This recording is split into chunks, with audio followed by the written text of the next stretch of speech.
Good morning. This is Northern Light for Monday, June 26th. I'm Monica Sandreski. And I'm Todd Moe. On the one-year anniversary of the Dobbs decision, Governor Hochul signed a law to protect New York providers who prescribe medication abortions to pregnant people in other states where the practice has been outlawed.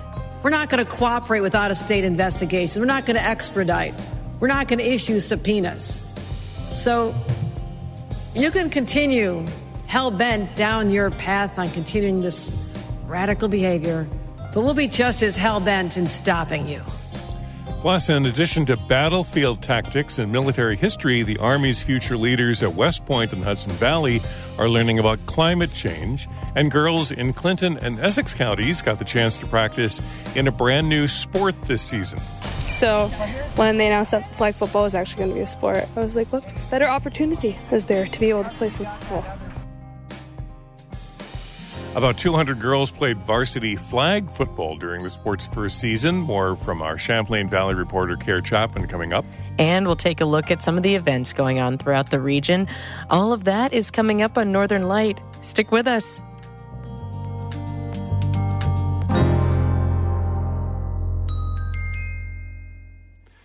Broadcast of Northern Light here on North Country Public Radio is supported by the Village Mercantile in Saranac Lake.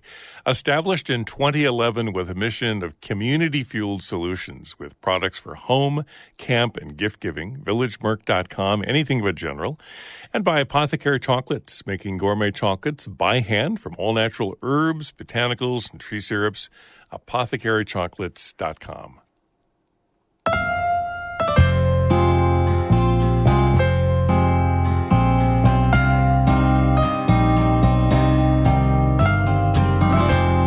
This is Northern Light. I'm Monica Sandreski.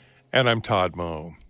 On the one-year anniversary of the U.S. Supreme Court Dobbs decision, which overturned Roe v. Wade, Governor Kathy Hochul signed a law to protect New York providers who prescribe medication abortions to pregnant people in other states where the practice has been outlawed. From Albany, Karen DeWitt has more. The measure closes a loophole in a shield law approved last year. Healthcare providers who aid women from other states where abortion is outlawed to obtain the procedure are already protected from prosecution by those states under New York law. Since then, a federal judge in Texas has tried to invalidate the FDA's 23-year-old approval of medication abortions using the drugs mifepristone and misoprostol. The new law will protect providers in the state who prescribe medication abortions through telemedicine appointments and then mail the drugs to the patients. Governor Hochul, speaking at a bill signing ceremony at the New York Academy of Medicine, says the state won't collaborate with law enforcement from other states where abortion is illegal who might try to punish the providers. We're not going to cooperate with out-of-state investigations. We're not going to extradite. We're not going to issue subpoenas. So you can continue hell-bent down your path on continuing this radical behavior, but we'll be just as hell-bent in stopping you. This is New York. Academy of Medicine President Dr. Ann Kurth says the new law will aid women who are seeking the medicines but are not allowed to get them in their states. She says in states like Kansas, where abortion is legal, but it's surrounded by states where the practice is outlawed, women have to wait 3 to 4 weeks just to obtain an appointment to be prescribed the pills. How crazy is that? Like, we can mail pills in 2 or 3 days once this legislation is signed, and we will do that. Dr. Kurth says the method is safest and most effective when done earlier in a pregnancy. The abortion rights measure is just one of over 1,000 bills approved by the Senate and Assembly in the 2023 legislative session. Hochul has not been as quick to sign the other bills, and she hasn't committed to approving any other piece of legislation. Many of the bills passed in the final weeks of the session were negotiated by the legislative leaders, but without the governor's input. Hochul's putting the lawmakers on notice. She says she will carefully examine all of that legislation in detail before she decides whether to sign or veto. She says 500 measures were approved in the final days of the session alone, which ended on June 21st. I don't remember being asked about 500 bills in the last week, so I'll simply say that method works for the legislature. That is what they do, but now it is upon me to give more thoughtful analysis from my end to make sure that I'm making decisions that are the best for entire state of New York, not just individual areas. Hochul worked with Senate and Assembly leaders to craft one of the major policy changes that was approved. A measure known as Clean Slate would seal some criminal records after the person convicted has served their time in order to help them obtain employment and housing. The governor has still not committed, though, to signing the bill. In Albany, I'm Karen DeWitt.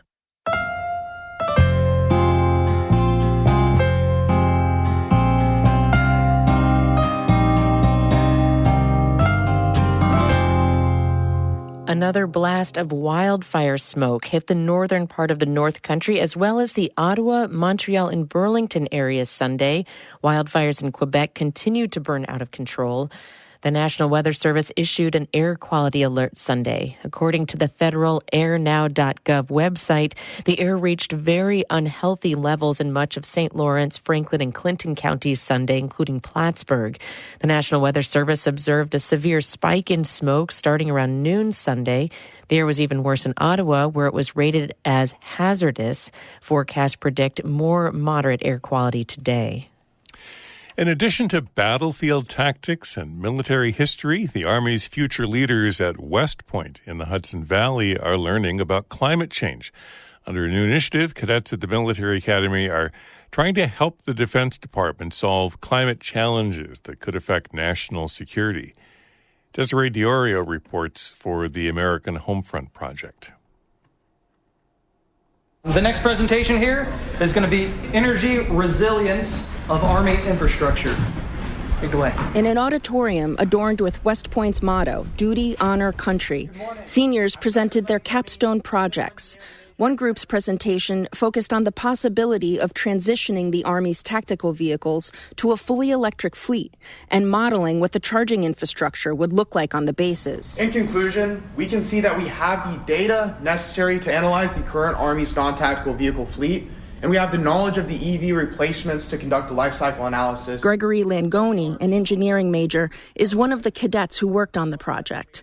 After his presentation, he said the work he's done as a student will have a direct impact on the work he'll do when he becomes an officer. We're going to be seeing this technology roll out, and we're going to be some of the first people to actually see it in action and use it. Professors and fellow cadets weren't the only audience members. So was Paul Farnan from the Army Office of Installations, Energy, and Environment. That office oversees energy use on Army installations. Farnan says the cadets' work on charging infrastructure directly affects him as he works to get bases ready for more electric vehicles. What they're developing here, I want to turn around tomorrow and actually get it onto the installations. Farnan's office has teamed up with West Point to form the Sustainable Infrastructure Resilience and Climate Consortium.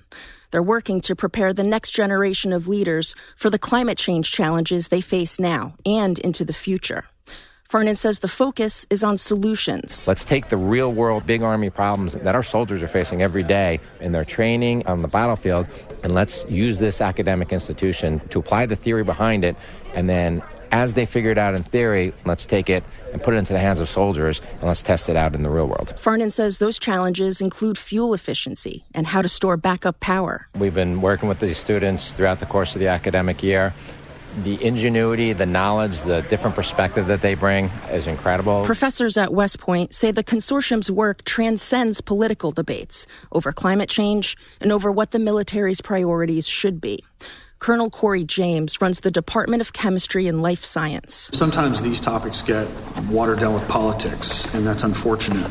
And some would say, well, you're trying to do things that would take away the Army and the military's ability to fight in one of the nation's wars. James says the opposite is true.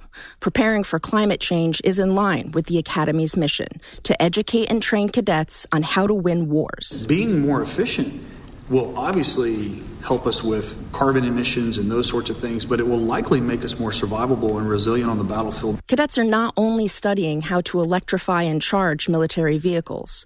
They're also researching how water, either too much or too little, will affect geopolitics, how extreme weather is impacting bases, how artificial intelligence can play a role in energy efficiency. Langoni, the West Point senior, says he's proud to know his project on electric vehicles could have a real-world use for the Army. There is a group of 5 seniors in college but we're working for the Office of the Assistant Secretary of the Army, and the findings that we come up through this project can drastically affect how the Army is acquiring electric vehicles, both domestically in the United States and in our installations. Langoni says when he becomes an officer, he plans to continue studying the feasibility of the charging infrastructure models he developed as a student. And he says if the technology can work on Army bases, civilians could benefit in cities as well. I'm Desiree Diorio on the campus at West Point. This story was produced by the American Homefront Project, a public media collaboration that reports on American military life and veterans.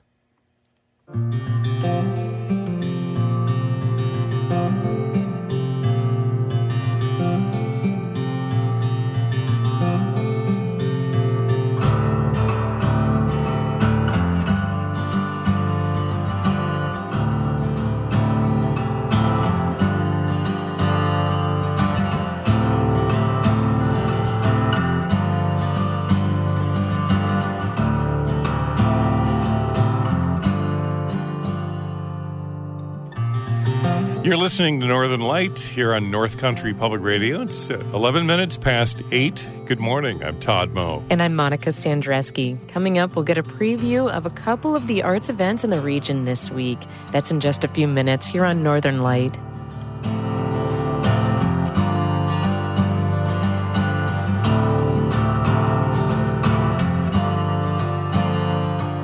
Music by Mark Corey out of Watertown. You can hear more of his music as part of our Underscore project online anytime. Visit us at ncpr.org/underscore.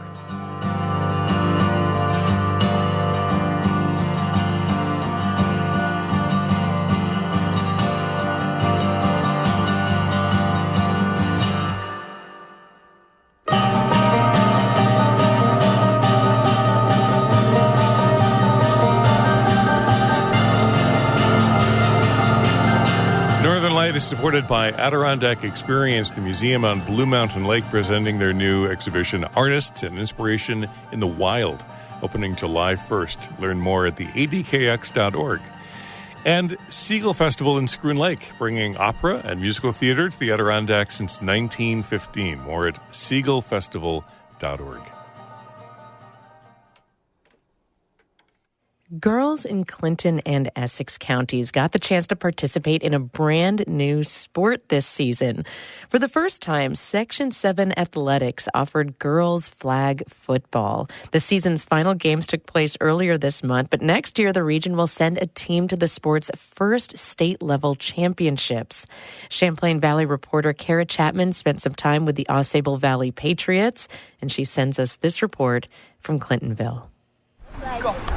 At a recent practice, AuSable Valley quarterback Shauna Depot throws the football to one of her teammates. She makes it just a few yards before a player on the other team pulls one of her flags, stopping play. Each of the girls wears a belt with 2 flags attached by small pieces of plastic called pop sockets. Assistant coach Matt Stanley gets Depot and the rest of the offensive team into a huddle. They decide what they're going to do and line back up. As Depot catches the snap, head coach Jim Caron, acting as a defenseman, tries to flank her left side. But Depot is undeterred. She holds onto the ball and weaves back and forth past 3 defensive players before slipping past the safety and into the end zone. Touchdown! Coach Caron claims there's been some tampering. Flaggate, if you will. You guys greased these last night. I know you did. Depot and her teammates are part of AuSable Valley Central's first ever varsity girls flag football team. It's one of 11 teams in Section 7. This spring, they joined dozens of others across the state who had their inaugural seasons over the last 2 years. The seed was planted in 2022. That's when New York's 3 NFL teams helped schools in their home regions get things started. This year, the New York Giants reached out to Section 7 about bringing the sport here. And this is the quickest I've ever seen a sport develop. That's Matthew Wallentuck, the section's executive director. He says every school who participated got a bunch of supplies from USA Football, like balls, flags, belts, and agility ladders. On top of that, the Giants kicked in $30,000 to be split among the teams for other expenses. Wallentuck says that financial support is what really made the difference. That really was the linchpin that really kick-started it, and it took off like a rocket ship. Wallentuck says everybody bought in: athletic directors, school administrators, football refs, and about 200 girls who signed up to play. Ausable Valley junior Addie Stanley was one of them. She's no stranger to football. She's a kicker on the boys' tackle team. But she says she's always wanted to actually get out on the field and play. So when they announced that flag football was actually going to be a sport, I was like, what better opportunity is there to be able to play some football? The biggest difference between flag and tackle football: flag is a no-contact sport. Stanley admits that can be challenging. Because in soccer, even, you're still using like shoulders and stuff like that. But you can't do really anything in this sport. It's always hands behind the back.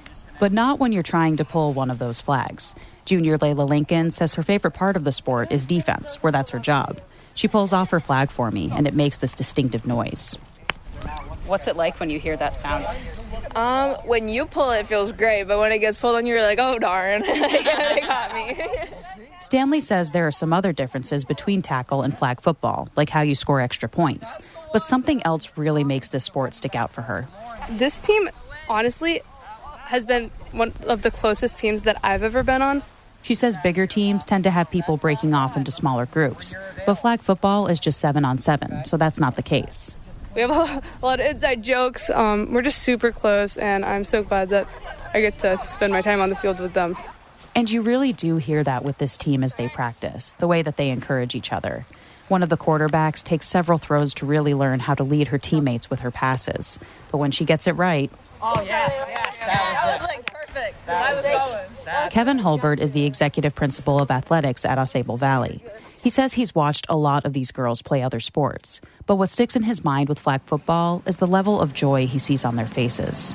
And the thing is, like, the girls went in and everybody kind of feels like they're on an even playing field because, like, no one's really an expert at the game. Hulbert admits that he's concerned about how bringing on a new sport may affect the school's ability to field other teams, like for softball. A bunch of the flag football girls played that sport this season, too. He thinks they'll be able to do both. But he says at the end of the day, it's about what the kids want. You want to do what the kids are going to sign up for, right? You want them to be active. That's what it's about. Like, be active, take a risk, do something maybe you haven't done before. And that's what we're always trying to promote. Hulbert and Coach Karen think girls flag football is here to stay. Karen says that's because it gives girls a chance to play the most popular sport in the country. I mean, you say what you want. I mean, they say baseball is America's game, but I think football is, really. Everybody loves football, and I really feel like that's why this has taken off. Back on Ausable's turf, the Patriots wrap up their practice. Depot brings a ball to the final huddle. Everyone, coaches and players alike, reaches in to touch it. Team on three. 1, 2, 3, team. Good job. None of these girls are seniors. Karen hopes that means they'll all be back next year when one team will become the state's first flag football champion. Kara Chapman, North Country Public Radio, Clintonville.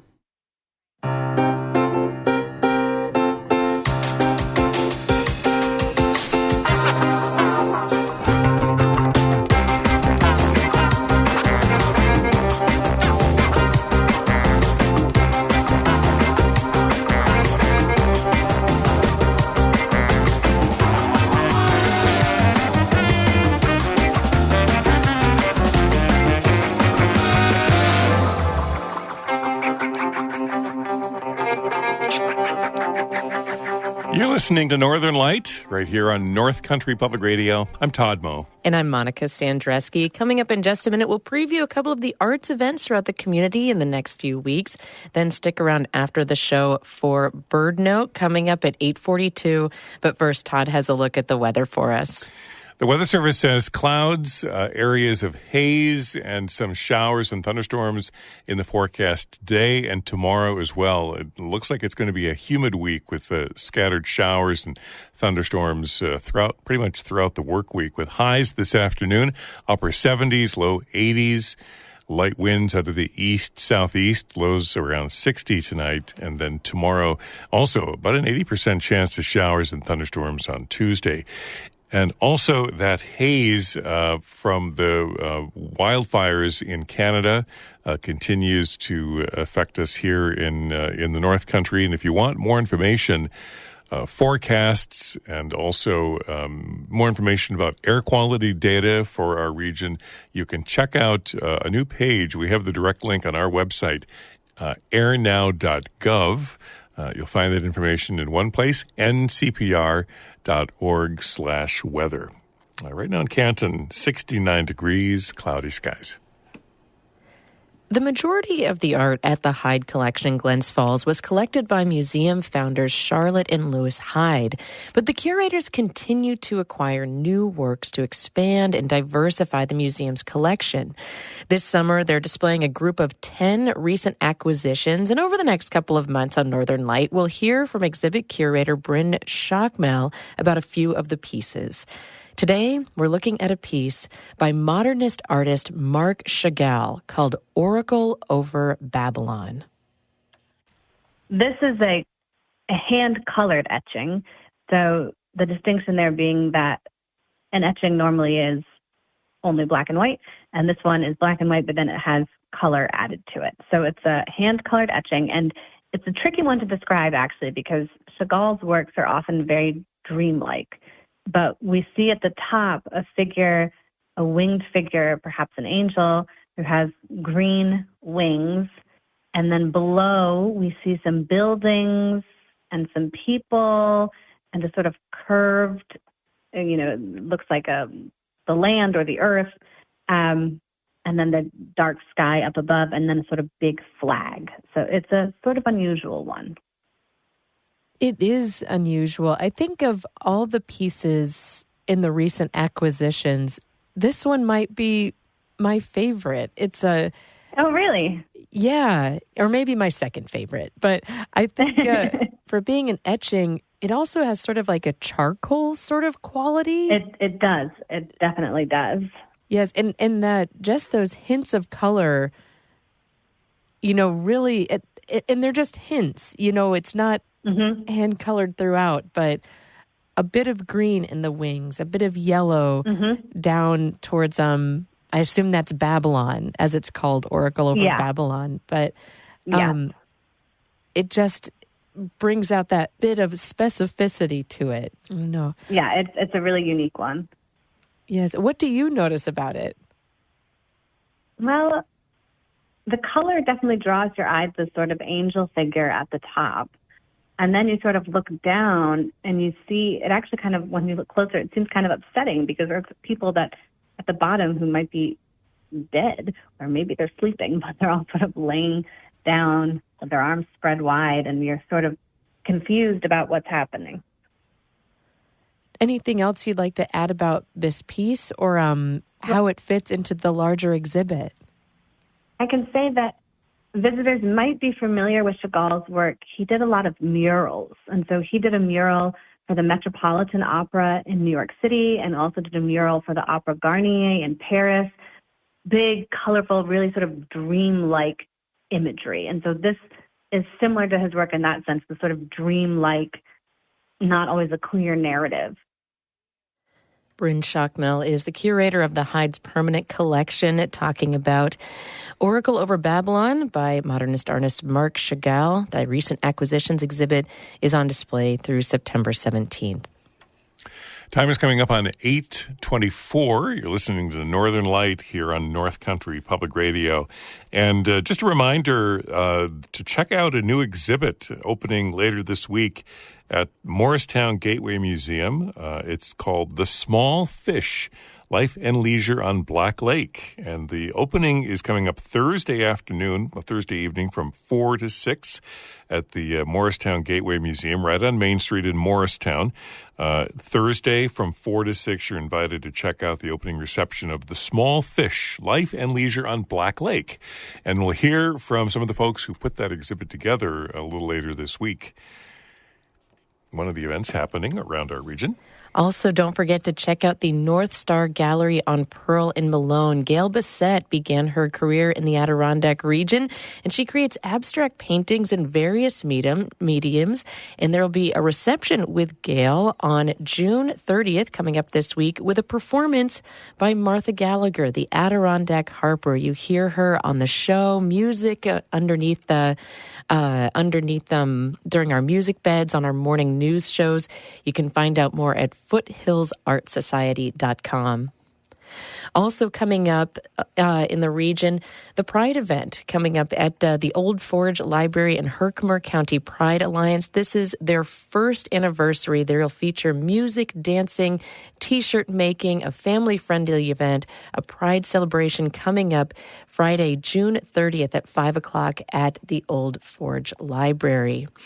And of course, music. Communities throughout the region are celebrating summertime music and good vibes this season with outdoor concert series.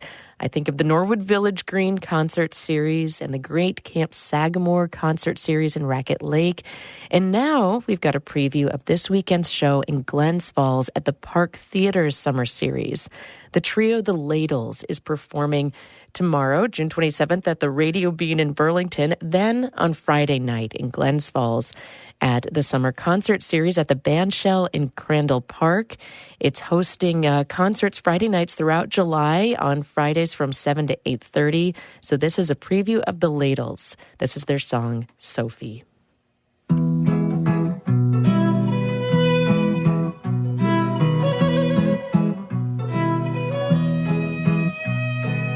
Young and bored, filled with self-importance,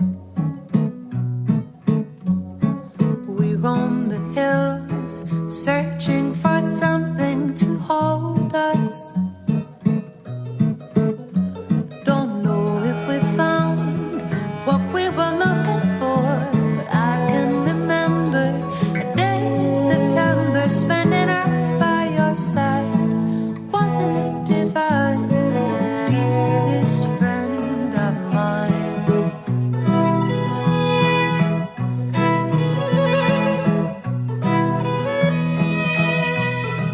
Time presses on, but I'm holding on to the things you said.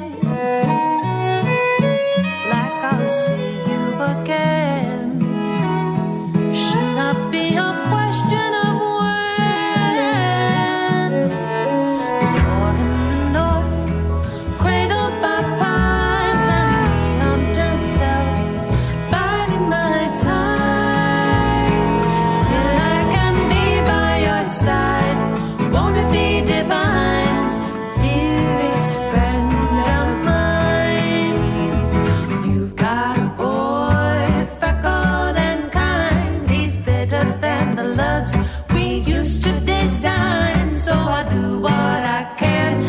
to feel left behind, but there's a part of me, and there always will be, wishing it was just you and me, down by the stream, swimming and dreaming, suspended in time. Doesn't that sound divine?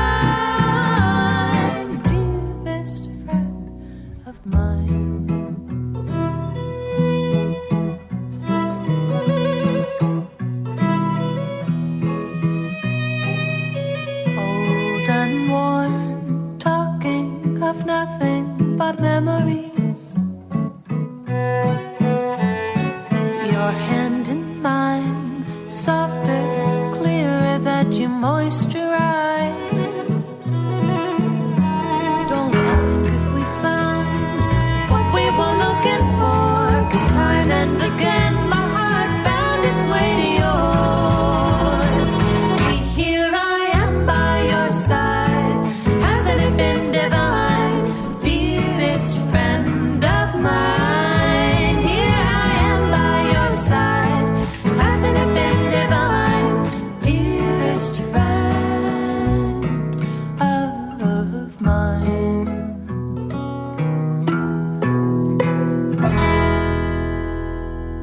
That's the song Sophie by the group The Ladles. They're performing this Friday night at the Bandshell in Crandall Park as part of the Park Theater's Summer Concert Series. Friday nights throughout July from 7 to 8:30. You can find out more from the Park Theater.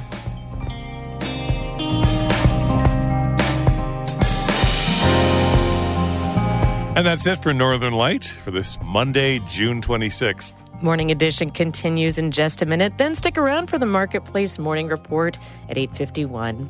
I'm Monica Sandreski. I'm Todd Moe. Thanks for listening. Be well.